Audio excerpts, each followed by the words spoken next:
కర్నూలు అగ్నిమాపక కార్యాలయంలో సీఎం చంద్రబాబు చిత్రపటాన్ని దొంగిలించిన ఉద్యోగిని అధికారులు సస్పెండ్ చేశారు. ఆ ఫైర్మెన్ గా విధులు నిర్వహిస్తోన్న ఎం రాజ్ కుమార్ గత నెల 12 నుంచి సిక్ లీవ్లో ఉన్నాడు. అప్పటి నుంచి అగ్నిమాపక శాఖ ఆఫీసుకు తరచూ వస్తూ అనుమానాస్పదంగా తిరిగేవాడని అగ్నిమాపక శాఖ అధికారులు తెలిపారు.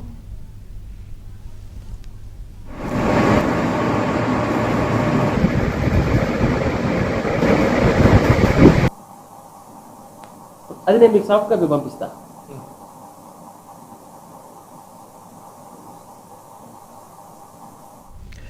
ఈ క్రమంలోనే కార్యాలయంలో సీఎం చంద్రబాబు ఫోటోను దొంగిలించి మీడియాకు తప్పుడు సమాచారం ఇచ్చినట్లు జిల్లా అధికారి వెల్లడించారు. ఈ ఘటనపై రాజ్ కుమార్ పై పోలీసులకు ఫిర్యాదు చేశారు. పై అధికారుల ఆదేశాలతో రాజ్ కుమార్ ను సస్పెండ్ చేశారు. డిపార్ట్మెంట్ లో ఫైర్మెన్ గా వర్క్ చేస్తున్నటువంటి ముదిగేడు రాజ్ కుమార్ అనేటటువంటి ఫైర్మెన్ పైన వచ్చినటువంటి ఆరోపణల నేపథ్యంలో డిసెంబర్ 12వ తేదీ 2024 నుంచి సిక్ లీవ్ లో ఉన్నాడు.